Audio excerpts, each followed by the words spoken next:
Good morning, and welcome to the Finley Davis webinar on pension plan terminations, aligning the stars in the complex decision-making process. For those who would like to take notes on the slides, a link was included in the confirmation email you received yesterday. A few of you have submitted questions in advance, which we will address either when we're covering that topic during the webinar or at the end of the session if there's time. If you have questions during the webinar, please type them in the chat area on the right side of your screen. If we are unable to address them all in our 1.5 hour time slot, we'll stay on the line to address them for those that are interested. We have two presenters today. Presenting first will be Blaine Brickhouse, who's a fellow of the Society of Actuaries and an enrolled actuary. He's managing consultant in Finley Davies actuarial practice and has extensive experience consulting on retirement benefit programs and providing actuarial services relating to the design, installation, and plan administration of qualified and non-qualified retirement plans. Blaine's worked on about 300 plan terminations of varying sizes since the late 1970s. The second presenter is me, Colleen Miller. I'm a senior consultant in Finley Davies actuarial services practice, and I've served in a project management capacity for a wide range of pension and retiree health care benefit matters, including valuation preparation, strategic planning, plan design, accounting calculations, funding, forecasting, administration, and compliance. It's a quick visual piece to quickly outline Finley Davies' areas of expertise and what our focus is today. There's an employer-employee value proposition for all employee-provided compensation and benefits, and Finley Davies consults on all of these employee values, including compensation and incentives, health and group benefits, wellness, retirement benefits, and communication strategies for all of these. Under retirement benefits, we can work with defined contribution plans like 401k plans or 403b plans, executive retirement benefits, and our high-level focus today is on defined benefit plans or pension plans. We sometimes tend to slip back and forth between DB and pension in our terminology, but what we mean is the same thing. We're talking about plans with a promise of annuities at retirement. Within the DB pension plan topic, there are many strategies that Finley Davies covers, including asset and liability management, de-risking, administration outsourcing, plan redesign and hybrid plan design, funding and accounting planning, mergers and acquisitions due diligence, in-service distributions, and the focus of today's webinar, which is plan termination, and the interrelated steps involved in the complicated process. Finley Davies has created a one-page visual piece to lay out the steps in this process, and we call it our path to defined benefit plan termination. Now this is kind of small to read on this slide, but you received a link to this in your confirmation email yesterday, and you can also find this on our website, and you'll see that at the bottom left of this slide here at www.finleydavies.com. Blaine's going to be covering the preparation topics listed at the top and all the planning needed before moving ahead with plan termination. And I'll be covering the steps along the path once plan termination has begun. So with that, I'll turn it over to Blaine to get us started. Right. Again, my name is Blaine Brickhouse, and I'm a pension actuary with Finley Davies. And I wanted to address planning issues for plan terminations, both what I call advanced planning and also final planning. Advanced planning could be only a few months before the termination starts or as many as 5 or more years before the termination. Final planning really addresses the final details of the termination process as it begins and would take place a month or two before the actual termination starts. There are several types of pension terminations: standard terminations, distress terminations, and PBGC-initiated terminations. Today we're going to discuss standard terminations for single employer plans, which is a voluntary termination. Distress terminations are for organizations that are in bankruptcy or near bankruptcy, and PBGC involuntary terminations occur when the PBGC forces a plan termination, usually for a plan sponsor which is in financial distress. A lot of pension plans have frozen benefits, either as a hard freeze or a soft freeze. I'm defining a soft freeze in a situation where the plan's been amended so no new employees enter the plan, but a portion of the plan's participants continue to accrue future benefits. So for practically, that's just an ongoing plan. A hard freeze occurs when all benefits have stopped, and usually a hard freeze, under that, there's an ultimate goal to eventually terminate the plan. Unfortunately, a lot of situations now are they can't be terminated without a lot of cost. However, there are a few exceptions for terminating a plan, even with a hard freeze. A plan sponsor may know that it's going to be acquiring other companies and wants to merge the acquired plans into their own plan, or especially if the plans are overfunded, some underfunded, overfunded, there's advantages to blending those together to avoid excise taxes. The sponsor may want to have a frozen plan but still have an early retirement window incentive program, or the sponsor may want to just temporarily freeze benefits but then restart benefits at a later date. But most of the time, once the plan is fully frozen, the goal is to eventually terminate the plan. So advanced planning is appropriate even if the plan termination is several years away.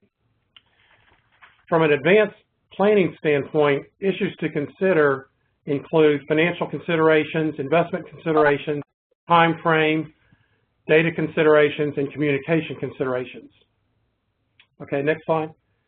Financial considerations, of course, the first question would be how much additional cash is needed to terminate the plan.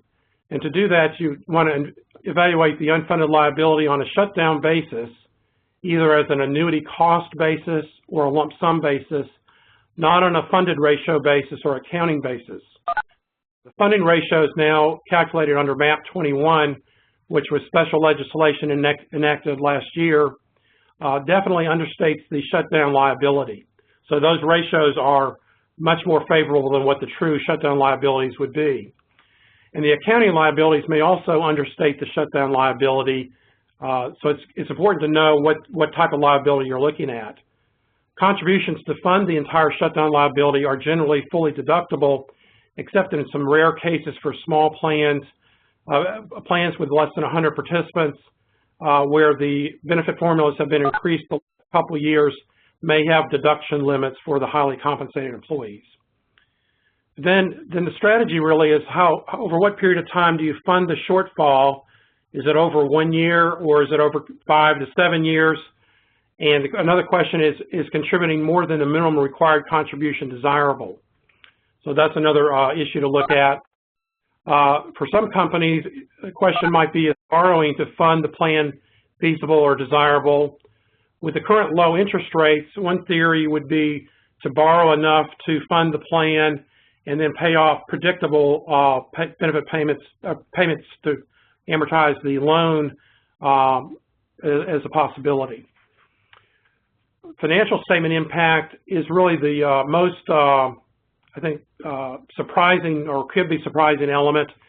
At the time the benefits are distributed, all unamortized actuarial losses from an accounting standpoint become a one-time special charge to earnings. And this charge is not an extraordinary item, although it is a non-recurring item. Losses can be primarily due to very low interest rate environment and also net investment experience over the last several years. Although we've had a good year this year, if you're looking back the last 10 or 12 years, investments still are behind what assumptions would have been a number of years ago.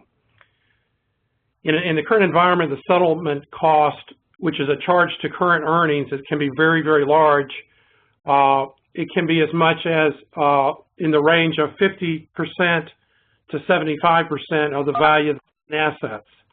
So it can be a very, very large number that affects earnings. And actually, ironically, making additional contributions does not reduce this loss if it's recognized now in the current low interest rate environment. Now, other considerations are really investment considerations.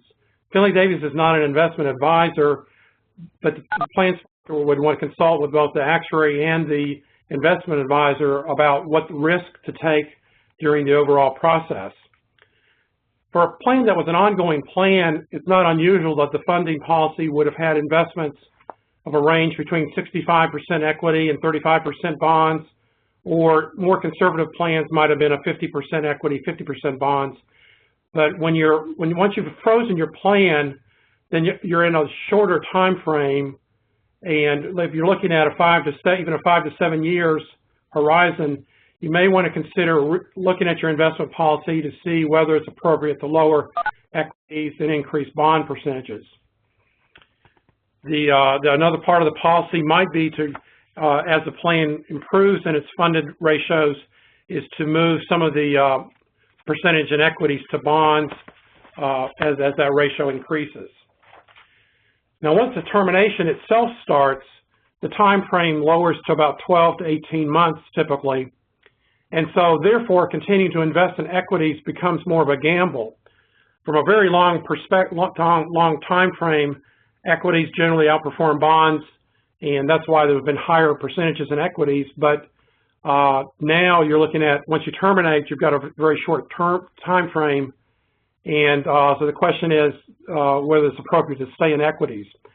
Now, what's not at all intuitive, though, is that investing in cash or money market instruments when you terminate the plan is also a gamble, because even though your assets are going to be protected or safe, the liabilities are still subject to changes in interest rates. So a 1% decrease in long-term bond yields could increase your liabilities 9 to 16%, depending on the duration of your liabilities. So investing in cash, it actually is a gamble if interest rates move down during the process. So really hedging the plan where you minimize the change in the unfunded liability would be moving more toward long-term bonds of a similar duration to minimize the fluctuation in the unfunded liability. That's not at all intuitive, but that's you can have a small decrease in interest rates and really have some bad news in the process. Another thing from an investment standpoint is to see if there's any non-liquid assets that exist in the plan, such as hedge funds, real estate funds that could be limited on paying out, or other intangibles. And also a goal really is to not overfund the plan, because if you overfund the plan inadvertently, there's a 50% excise tax for profits and 20% excise tax for not-for-profits if any of those monies come back to the plan sponsor. The 50% can be lowered to 20% in some cases, but the idea really is to keep the plan a little bit underfunded until you know right at the time of payout what you need to pay, so that you're not involved in any excise taxes. The time frame generally will be 12 to 18 months. File with the IRS. If you don't file with the IRS, the time frame might be shorter, 6 to 12 months, and these are just averages. That could be more or less. But also in the time frame is really the time to clean up data and get everything prepared so that the termination process can go as smoothly as possible. It is a difficult, timely process. Doing cleanup ahead of time is important.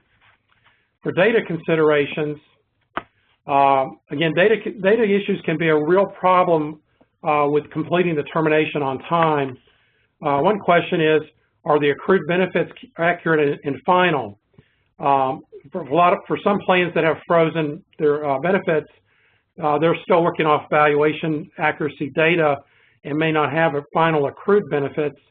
It's really important during the interim period before you actually terminate to get the accrued benefits calculated exactly so that you can proceed with the termination as smoothly as possible. Another question is whether the underlying participant data used to determine the benefits is available, particularly for vested terminations. This would be salary history and benefit service for all participants. Again, getting that ready for when the termination starts. Our address is up to date for all participants. You can use locator services to obtain addresses for missing participants and alternate payees. Now, Now, PBGC does allow in the termination process for last-minute missing participants, but it's critical to go through a bona fide missing participant locator service to go through and do everything you can to find those participants. And then also, of course, review any qualified domestic relation orders to get all those calculated exactly as they need to be. There's also communication considerations. The formal notice of the plan termination must be within 60 to 90 days of the proposed termination date. Now, that's not the distribution date, but just the date that the termination is considered to have started. Also, if the plan is not fully frozen, the notice of benefit freeze must also be provided at least 45 days before the freeze date. And usually the two of those can be given at the same time if needed. We recommend that in the termination process, when you're communicating the termination, that any new or enhanced replacement program, such as a 401k enhancement or 403b enhancement, is given at the same time that formal notice is given. And it's really good to do as much detail as you can on that, not just say, well, we're going to improve the 401k, but go ahead and be as specific as you can on what improvements are occurring. And there's also any other issues which need to be considered, such as union issues, community issues, or public relation issues, or other corporate issues that need to be addressed at the same time. Of course, union plans will need to get the union's agreement in order to terminate. So once then you've got a target that you're looking at, either a funded ratio or a planned termination under funding, to know when you're going to trigger to start the termination process. Now, next slide. For the advanced planning, really the goal is to look at having the plan funded somewhere in the 90 to 95% funded ratio, knowing you'll need to make some final contribution but not overfund the plan. And you also are aware of whatever financial issues, settlement costs that need to be evaluated, what the implications of those are. Now, the plan will need to be amended to terminate the plan. Also, if there have been any regulatory changes that require plan amendments, those will also need to be made. Those are best to be made early in the process before the communication of the termination occurs. One other issue that needs to be evaluated is whether lump sum options will be provided. Now, if a plan has always paid lump sums, during the termination process, they can continue to pay lump sums like they always have. But if you had a situation where, let's say, lump sums up to $20,000 were available, and you extend that to unlimited lump sums, you could only pay the $20,000 lump sums during the process, and then at the very tail end, at the final distribution, you could pay the unlimited lump sums. Often, adding a lump sum for non-retirees can lower the cost compared to a group annuity, but that's not always the case. And if you're in a situation where you're having rising interest rates, that needs to be evaluated whether that's appropriate or a good idea or not. Now, for current retirees, it's less favorable to pay lump sums than it is for non-retirees. So that, again, that needs to be looked at, but it may be a situation where you would add lump sums for non-retirees, but just buy an annuity for all the retirees. And again, you just need to go through some modeling to see what the advantages are there. If you allow lump sums for some of the retirees, about half of them will take it, half won't, and then the insurance companies will probably charge more for any selection on those that pick the annuity. So there's a number of considerations there. For very, very small plans that have just a few retirees, you probably would want to allow lump sums in the event to let them pay out lump sums, but again, depends on the circumstances. Now, another consideration immediately prior to the termination is whether to file with the IRS for the determination on the plan. We recommend that you do file for a determination letter, but it does take longer for the plan termination, typically 12 to 18 months for the whole process, compared to maybe a 6 to 12 month time frame if you don't file with PBGC. What the IRS is going to look at is whether all the plan amendments that have been required have been adopted. And the second issue that they're going to look at that is really an unknown is who needs to get vested when the plan terminates. Usually, participants who have not had a break in service are required by the IRS to become vested, but it really depends on how the plan wording is and really with the IRS agent that you're dealing with as far as who gets vested. There is potentially a 5-year look back if there have been significant reduction in actives over the last 5 years that could trigger additional vesting of a different group of participants. And that just depends on facts and circumstances. Okay, next line. Now, annuities, early in this process, you'd want to engage an annuity consultant to work with you about what's involved on the annuity side of the ultimate settlement. You'd want to make sure that the insurance company selected meets what's called the safest annuity provider, which is required by the Department of Labor Interpretive Bulletin 95-1, and it's not. They lay out 6 criteria that need to be considered in selecting the what's called the safest annuity provider. So your annuity consultant would do that part of the work. And there's been talk about that when interest rates go up, there could be a capacity problem with insurance companies where they can only take on so many annuities at one time. So that's another potential factor down the road that we might need to deal with. For after the fact, once the plan is paid out, there's about a 100% chance that the PBGC will audit the plan if the plan has more than 100 participants, and about a 33% chance if they have under 100 participants. So one of the critical things during the whole process is document all the communications with participants and plan documents. Keep those for at least 6 years, and really prepare almost as if it's a given that you will be audited, so that the audit after the fact can go as smoothly as possible. It's very hard if PBGC comes in a couple years later and goes through an audit to try to reconstruct what happened if you don't have good documentation of the process. And then the regular filings continue to need to be made during the process. Form 5500 and the PBGC premium continue and are due at the regular times. The last 5500 is due 7 months after the end that all assets are distributed, with an extension up to 9.5 months. The last PBGC filing is due for the plan year in which benefits are distributed, and then the annual funding notices are due until all benefits are distributed. Now I'll turn this over to back to Colleen for the details of the steps in the termination. Okay, thanks, Blaine. As topics go, listing out the steps in the plan termination process is about as dry and dull as it gets. But I'll try to go through it quickly, just because you need to be aware of how some of the timing is interdependent and needs to be coordinated. And because of that, we recommend laying out an intended timeline at the outset of the termination project. So when you've chosen an official proposed plan termination date, you need to adopt a board resolution to terminate. You need to amend your plan to terminate and define the process. As Blaine mentioned, you may need to add a lump sum option if necessary. There is then a notice of intent to terminate that's provided to all participants at least 60 days, but not more than 90 days prior to the proposed termination date.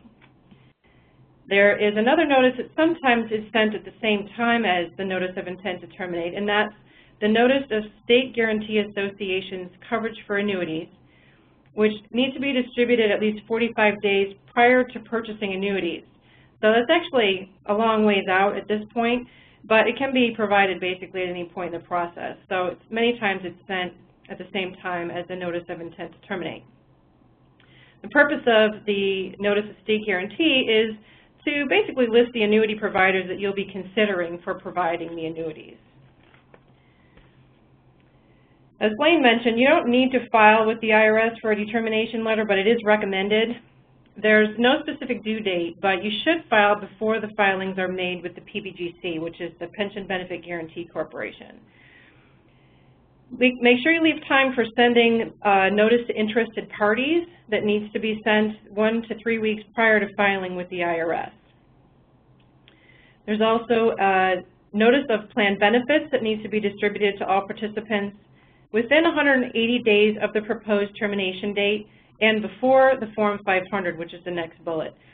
Now, this notice includes all the details about the plan's provisions, as well as details on each individual's benefits and the data used to calculate them.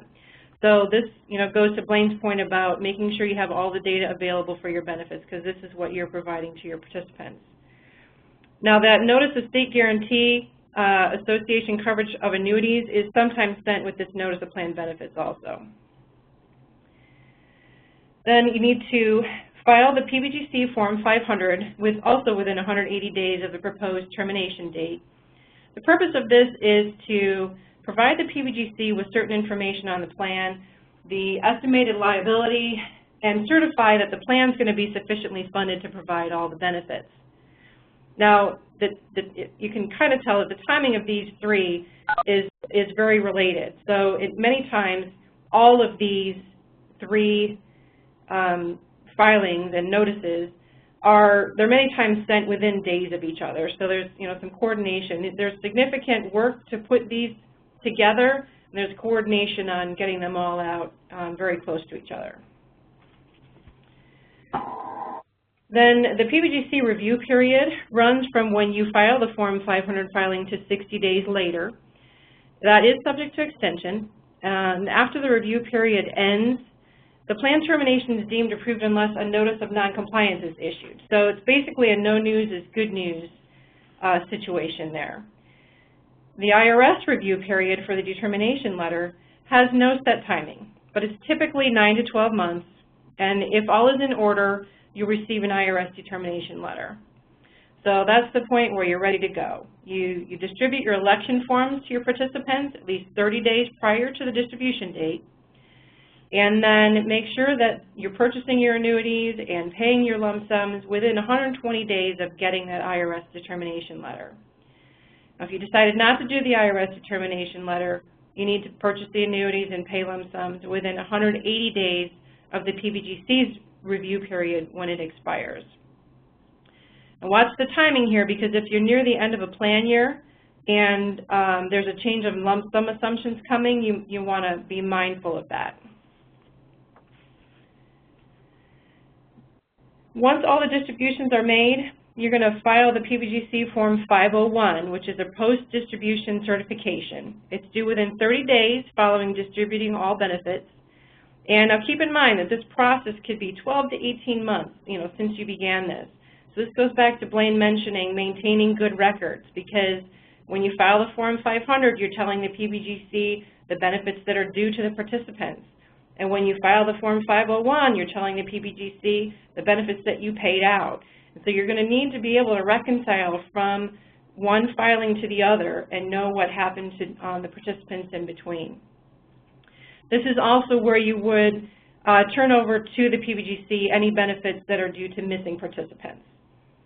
And don't forget, you need to file your final Form 5500 within 7 months of all trust assets being distributed. And that there is an extension on that, like usual. But note the change in timing. It's not based on the plan year anymore. It's based on the date assets have all been distributed.